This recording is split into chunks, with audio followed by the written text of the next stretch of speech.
दोस्तों, हम लोग आज अपनी 4 धाम की यात्रा शुरू कर रहे हैं हरिद्वार से। आज है 27 मई 2025 और ये हमारी गाड़ी आ चुकी है। ड्राइवर साहब सब सामान रखकर उसको रेडी कर रहे हैं और हमारे सभी भाई बंधु ये भी सभी तैयार हैं।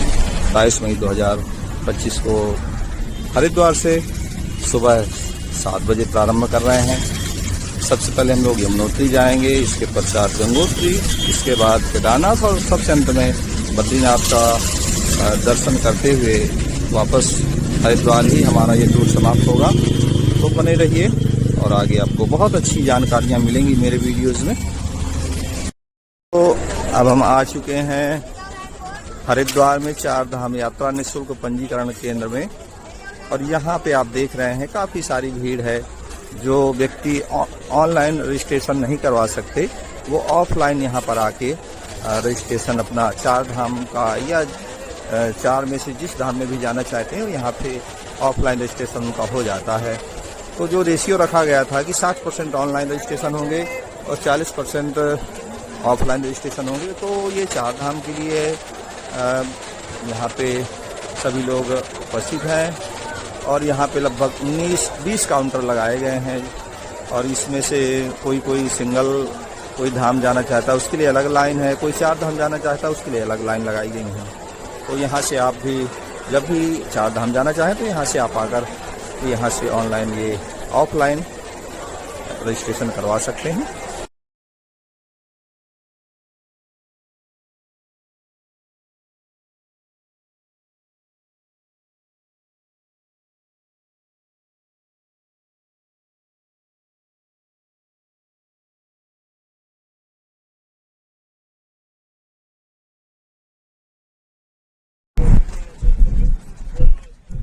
दोस्तों, हम निकल रहे हैं हरिद्वार से ऋषिकेश के रास्ते पर।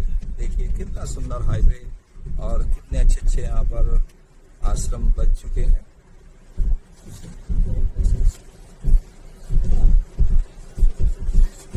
दोस्तों, ये है राजा जी टाइगर रिजर्व जो पार्क है वहाँ का ये ऋषिकेश के रास्ते का व्यू।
ये है कैंपटी फॉल मशहूरी। और देखिए सभी देखिए ये खड़ी चट्टानों से जब पानी नीचे आता है, और ये चट्टानें लगभग 60 से 70 फीट की चट्टान है, इससे पानी बहुत तेज़ी से नीचे आता है। और फिर देखिए नीचे क्या व्यू आता है लोगों का, ये देखिए इनक्रेडिबल।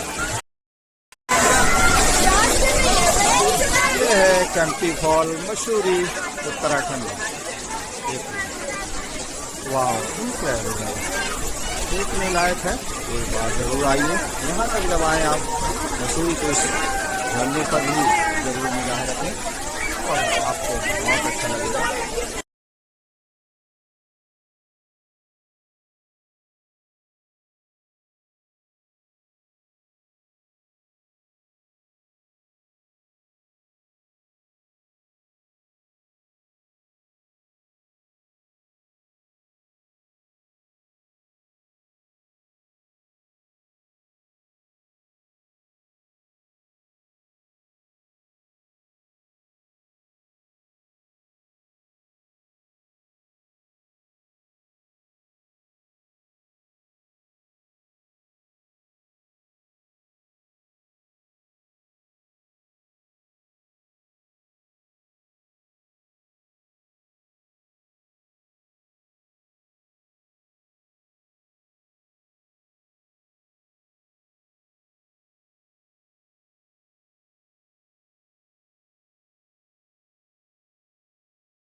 हम आ चुके हैं यमुनोत्री के रास्ते पर लाखा मंडल गांव।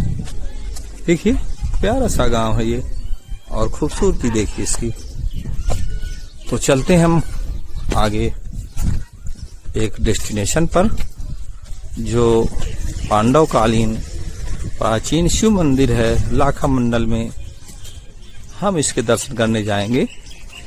ये देखिए पूरा यहाँ पर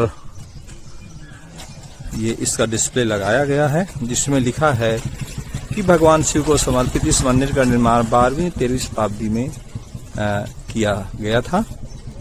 और यहाँ पर तमाम मूर्तियों के अवशेष भी अब पाए जा रहे हैं। और अब वर्तमान में अनेक लघु प्रकाश में आए हैं। मंदिर परिसर से प्राप्त 6वीं शताब्दी के एक अभिलेख में उल्लेख मिलता है कि लगभग 5वीं से 8वीं ईसा पूर्व में आदि शंकराचार्य द्वारा केदार व बद्री का पुनः निर्माण किया गया था। इससे ज्ञात होता है कि लाखा मंडल देवनगर भी उसी कालखंड में केदारनाथ का निर्माण हुआ होगा। और सिंहपुर के राजा परिवार संबंधित राजकुमारी ईश्वरा अपने पति चंद्रगुप्त के साथ इस शिव मंदिर का एक निर्माण करवाया था। लाखा मंडल में अनेकों हजारों शिवलिंग पांडवों के द्वारा स्थापित हैं, जो कि खुदाई के दौरान समय समय पर प्रकट होते रहते हैं। मानता है कि महाभारत के पश्चात पांडवों द्वारा अपने इष्ट की प्राप्ति हेतु लाखा मंडल में 1.25 लाख लिंगों की स्थापना की गई थी। और मान्यता है कि महाशिवरात्रि में कोई भी निसंतान दाम्पत्य इस देवनगर में एक रात का जागरण करते हैं तो उन्हें संतान की प्राप्ति होती है। तो ये इसका इतिहास है। और चलते हैं अब हम मंदिर की ओर, तो देखते हैं कैसा है हमारा मंदिर। तो बहुत ही शांत सुरम्य वातावरण इस गांव का। आप यदि कभी इस यमुनोत्री के रास्ते पर आते हैं तो एक रात यहाँ बिता सकते हैं। देखिए क्या सुंदर हवा, ठंडी हवा चलती हुई, और कितनी शांति है।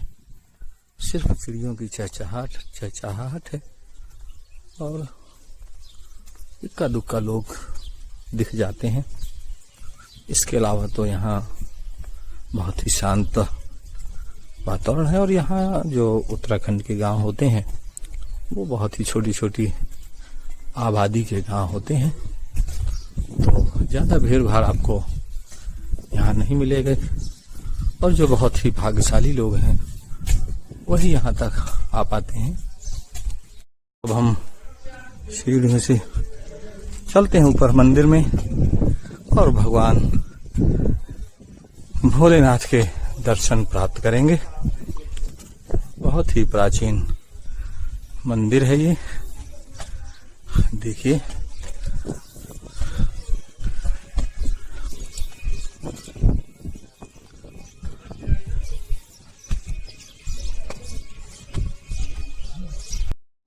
अब चलिए इस लाखामंडल में इस शिव मंदिर के दर्शन करते हैं। देखिए एक शिवलिंग मंदिर के दाहिनी ओर भी है और ऊपर देखिए ऊंची पहाड़ियां, बहुत सुंदर दीवार है। और ये देखिए यहाँ पे एक ढोल जो प्रतिदिन शिव आरती के समय बजाया जाता रहा होगा, अभी बजाया जाता होगा। और ये घंटियां शानदार, और सामने ऊंचा पहाड़, पूरे ऊंचे ऊंचे पहाड़ियां हैं यहाँ पर, पूरे पहाड़ हैं। और देखिए क्या हस्तशिल्प है, ये घर है कितना अच्छा है, पुरानी लकड़ियों से बना हुआ और उसमें नक्काशी भी की गई है, शानदार घर। और ये बताया जो यहाँ के गाइड हैं उन्होंने बताया कि जो ये लाल रंग के शिवलिंग हैं ये त्रेता युग के हैं, ये त्रेता युग के शिवलिंग हैं। और जो ये हरे वाले हैं ये द्वापर युग के शिवलिंग हैं और कृष्ण द्वारा पूजित हैं, ऐसा बताया गया। दोस्तों ये लाखामंडल गांव जो यमुनोत्री के रास्ते पर पड़ता है, यमुनोत्री धाम के, तो ये मंदिर पांडवों के द्वारा एक रात में निर्मित किया गया है। और बहुत ही सुंदर छोटा सा मंदिर, लेकिन कलात्मक मंदिर। और ऊपर लकड़ी का पूरा छत्र इसमें विराजित किया गया है। और ये अन्य यहाँ पर शिवलिंग हैं जो यहाँ स्थापित हैं। ये मैं आपको व्यू करा दूं थोड़ा सा, ये देखिए। और यहाँ से आगे से हम आपको फिर से व्यू देते हैं। आपको लाखामंडल की इस शिव मंदिर का सामने से भी दे रहा हूँ। देखिए क्या सुंदर दिव्य ये स्थान है, चारों तरफ हिमालय की विशाल पहाड़ों की चोटियाँ और साथ में ये सुंदर यमुना नदी की दिव्य घाटी के साथ साथ चलते हुए आगे की ओर हम लोग निकलेंगे यमुनोत्री धाम। और बीच में ये लाखामंडल का शिव मंदिर बहुत ही दर्शनीय है।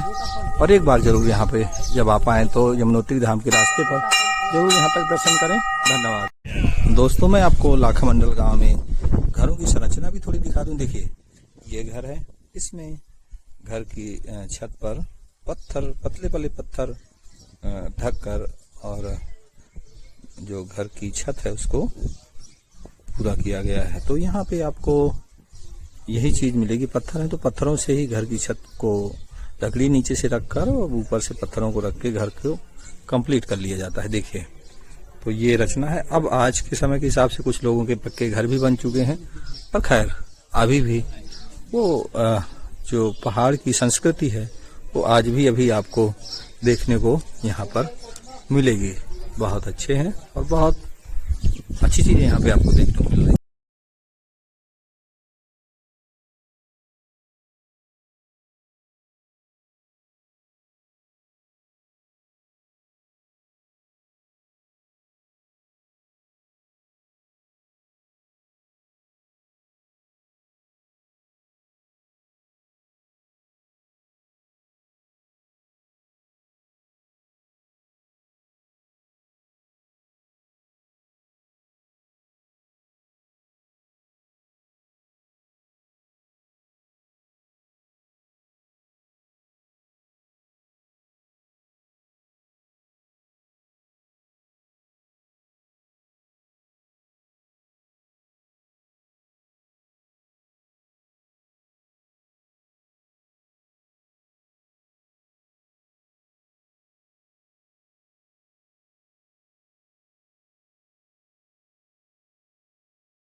मैं खड़ा हूँ यमुनोत्री धाम के रास्ते पर और पाली घाट यहाँ ये स्थान है और देखिए सामने ऊंचे हिमालय के पहाड़ और यहाँ पर हम लोग रुके हैं होटल श्री राम पैलेस में।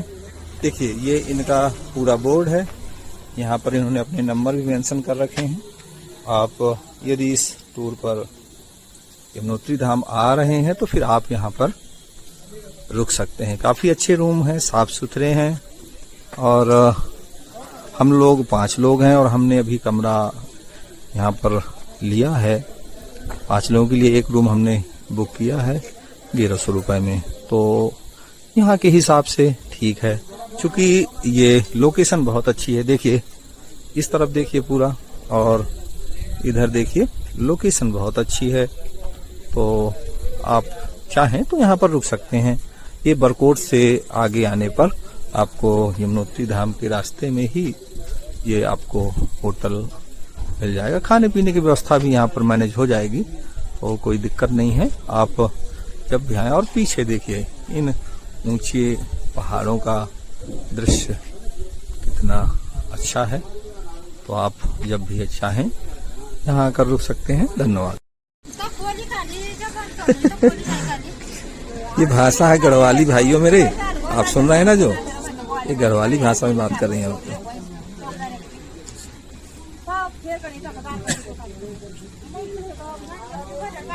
और ये शायद आगे औरतें जा रही हैं अपने घर की ओर, तो कुछ चर्चाएं हो रही हैं उनकी आपस में, खरीदारी करके आई हैं और देखिए आगे जा रही हैं अभी।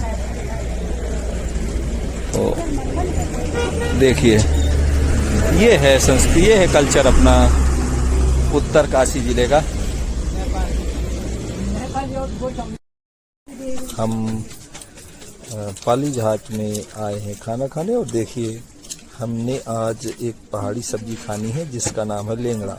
इसकी सब्जी आज हमें मिली है। तो अब आप पहाड़ी लोग जानते होंगे, हमें तो नहीं मालूम भैया, क्योंकि हमने नहीं इसको देखा। 28 मई को निकल चुके हैं यमुनोत्री के आगे के लिए और सभी लोग सुबह से चने का नाश्ता करते हुए, क्योंकि यहाँ पे खाली पेट पर्वतों में चढ़ाई करना काफी मुश्किल होता है, इसलिए थोड़ा बहुत हम लोग नाश्ता कर रहे हैं। इसके बाद आगे जाएंगे। तो यमुनोत्री के रास्ते पर ही है स्याना चट्टी, छोटा सा गांव।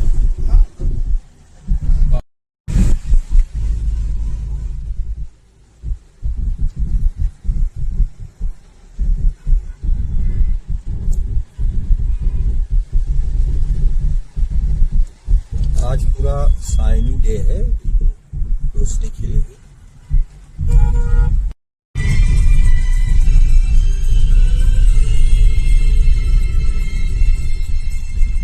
तो दोस्तों ये है जानकी चट्टी और यहाँ से हम लोग जाएंगे आगे यमुनोत्री धाम के लिए।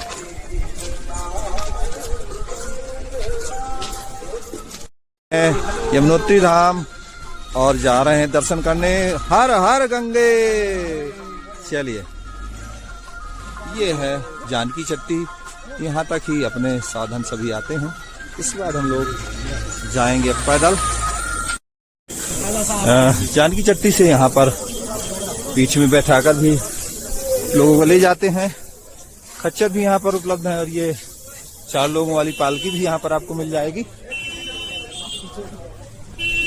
और देखिए ऊंचे ऊंचे बर्फ के पहाड़ हम लोग पहुंच चुके हैं उच्च हिमालयी क्षेत्र में, जहां पर बर्फ मिलती है। और देखिए ये खच्चर वाले भी चलते हुए हम लोग चले जा रहे हैं यमुनोत्री धाम के पैदल रास्ते पर। और इस घाटी का देखिए, ये जो यमुनोत्री की घाटी है इसका सुंदर नजारा देखिए, दूर तक फैले हुए पहाड़ और सभी एकदम हरियाली से लदे हुए सुंदर सुंदर वृक्षों की लंबी श्रृंखलाएं हैं यहाँ पर। और लोग चले जा रहे हैं, कितना उत्साह है सब में। सभी लोग सुबह सुबह निकल रहे हैं माँ यमुना के उद्गम स्थल की ओर, यमुनोत्री धाम की ओर सभी बढ़े चले जा रहे हैं। और इस घाटी का दृश्य देखिए, कितना सुंदर व्यू है। आप यकीन करिए, आपका मन मोहित हो जाएगा यहाँ इन दृश्यों को देखकर। दोस्तों, माँ यमुना की विहंगम धारा देखिए कैसे जाती हुई आगे को, और ये नीचे की ओर बहती हुई सुंदर घाटी। ये यमुनोत्री धाम लोग इस छोटे से पहाड़ी झरने के, पहाड़ी इसको नाला कहते हैं, इसके ऊपर से निकलते हुए, और अब मैं आपको जो मुख दिखा रहा हूँ वो ये है यमुना माँ। ये इनक्रेडिबल है, ये देखिए,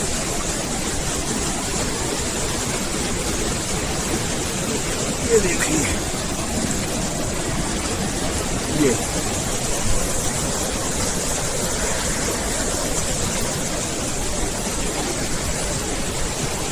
और ये ऊंचे पर्वतों से निकल कर यमुना माता आती है, और ये धारा आगे की ओर बहकर जाती हुई इस प्रकार से पालकी में लोग यमुनोत्री धाम जाते हुए देखिए। और ये कुछ लोग हैं जो खच्चरों पर भी जा रहे हैं। तो यहाँ पे मैंने ये देखा है कि क्योंकि ऑक्सीजन लेवल भी घटता है, इस वजह से आपका शरीर काफ़ी तेज़ी से रिएक्ट करता है, काफ़ी ज़्यादा शरीर हीट हो जाता है, गर्म हो जाता है। और आपको चढ़ाई का एक ही प्रोसेस है कि आप धीरे धीरे चलिए, आप तेज़ी से नहीं चढ़ सकते, क्योंकि आपको आपके फेफड़ों को बराबर ऑक्सीजन सप्लाई देना है शरीर को, तो इसलिए आपको धीरे धीरे ही चलना चाहिए। और जो यहाँ के रेगुलर बंदे हैं, जो खच्चर वाले हैं, वो तो बड़ी स्पीड के साथ चलते हैं, क्योंकि उनका रोज का ये अभ्यास है चलने का। और हम लोग रोज नहीं चल सकते, इसलिए धीरे धीरे चलें। हम लोग यमुनोत्री के रास्ते पर चले जा रहे हैं, और देखिए ऊपर बर्फ के पहाड़, हम लोग कहते हैं ना बर्फ के पहाड़, तो ये देखिए, ये है बर्फीला पहाड़। Wow, amazing. ये हिमालय पर्वत ही नहीं, पर्वतों का राजा कहा जाता है। एक तरफ ये रास्ता और दूसरी तरफ ऊंचे ऊंचे पहाड़। देखिए, जहां तक आप नजर घुमा कर देखेंगे, ऊंचे पहाड़, गहरी नदियां, गहरी खाइयां।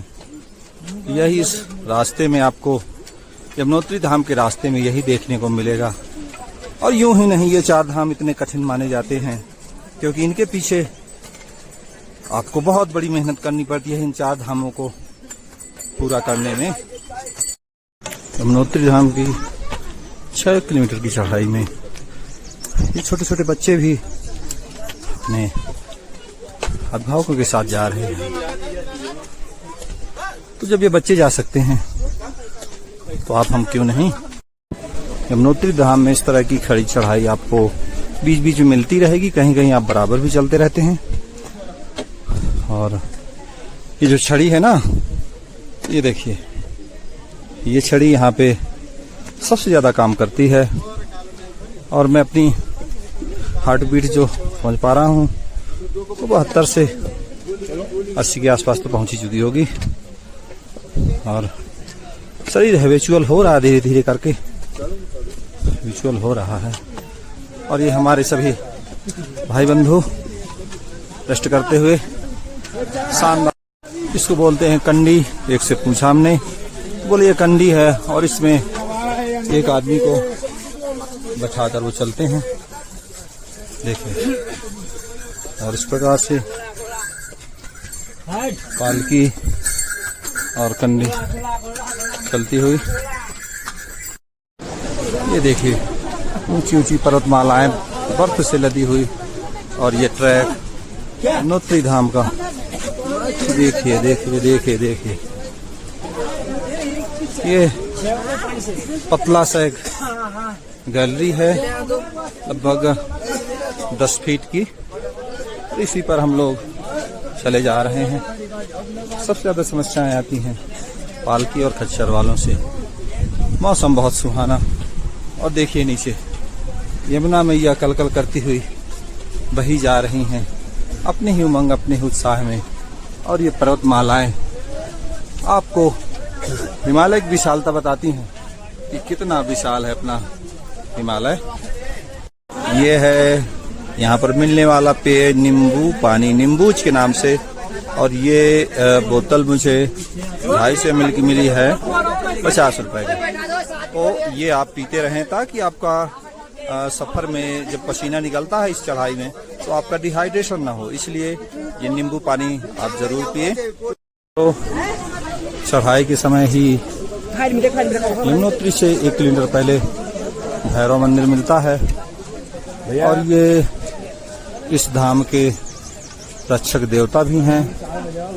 और यहाँ पर मैं आपको बोर्ड दिखा दूं, इसमें लिखा है अति प्राचीन भैरव मंदिर, यमुनोत्री मार्ग, भैरव घाटी।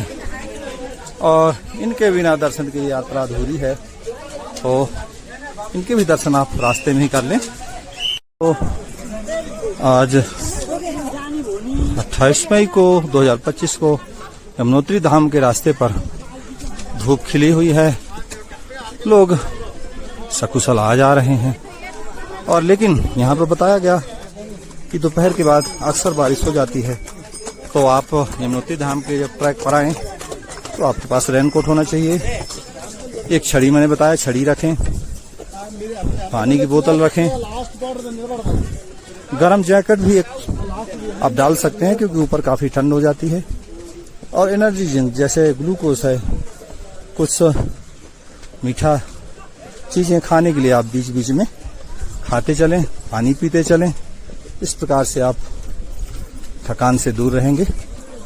तो ये थोड़ा सा प्रिकॉशन होते हैं जो हमें फॉलो करने पड़ते हैं।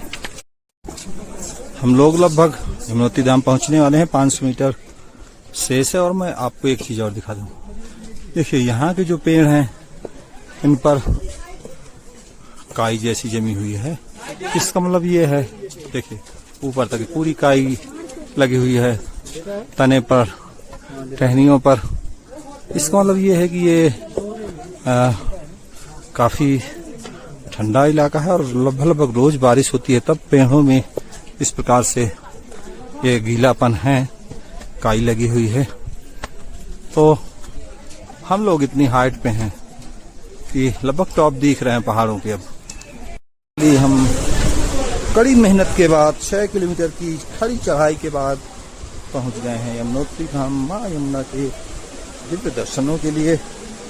ये एक ट्रैकिंग ही नहीं है, ये अध्यात्म की यात्रा है जो हर सनातनी, हर भारतीय एक बार जरूर करना चाहता है।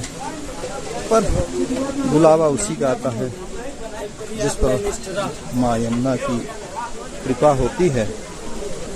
तो आगे चलते हैं हम सूर्य कुंड की ओर स्नान करने के लिए।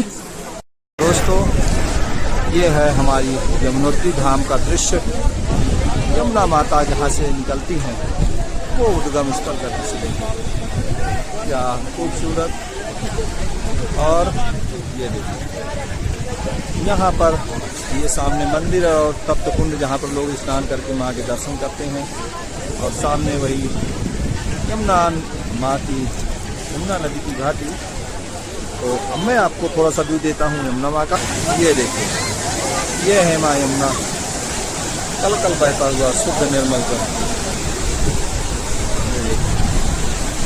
और यहाँ पर माँ यमुना को चुनरी अर्पित की जाती है, वो चुनरियाँ यहाँ पर हर जगह दिखाई दे रही हैं।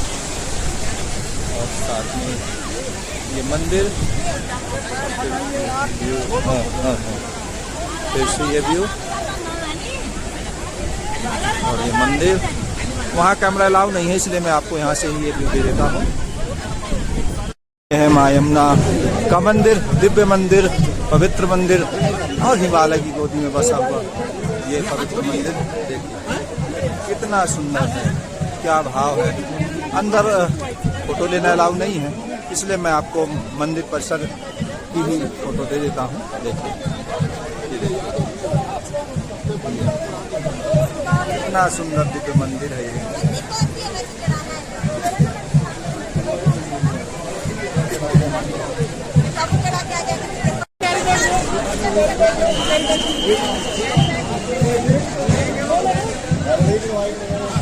मैं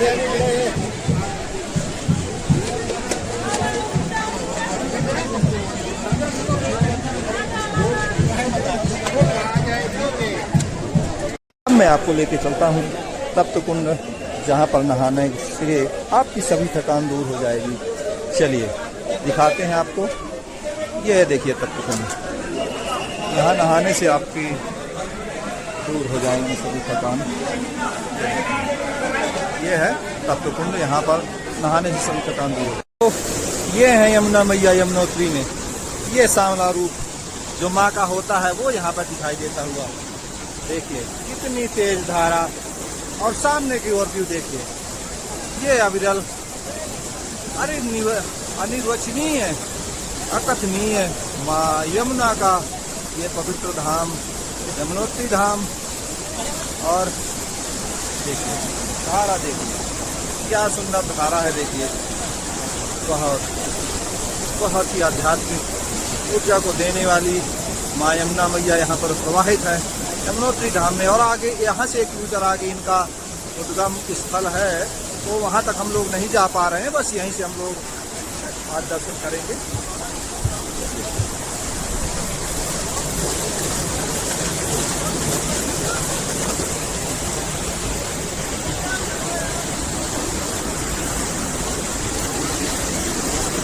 हर हर गंगे जय भोलेनाथ, जय हो यमुना मैया की जय। तो दोस्तों हम हैं यमुनोत्री धाम में। यमुनोत्री धाम में हम सभी लोग आए हुए हैं, बहुत ही आनंद आ रहा है। और आप भी जब समय मिले जरूर आइए। जय गंगे मैया जय। हर हर